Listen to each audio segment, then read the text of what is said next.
পৃথিবী বললে, সে কেমন করে হবে? তুমি যে অসীম, আমি যে ছোট। আকাশ বললে, আমি তো চারদিকে আমার মেঘের সীমা টেনে দিয়েছি।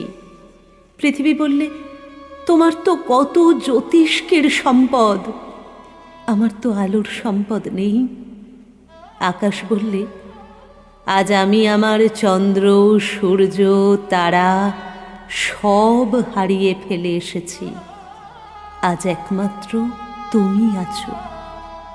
পৃথিবী বললে, আমার অশ্রু ভরা হৃদয়ে হাওয়ায় হাওয়ায় চঞ্চল হয়ে কাঁপে, তুমি যে অবিচলিত।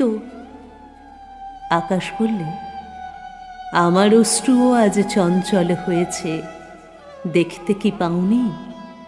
আমার বক্ষ আজ শ্যামল হলো তোমার ওই শ্যামল হৃদয়টির মতো।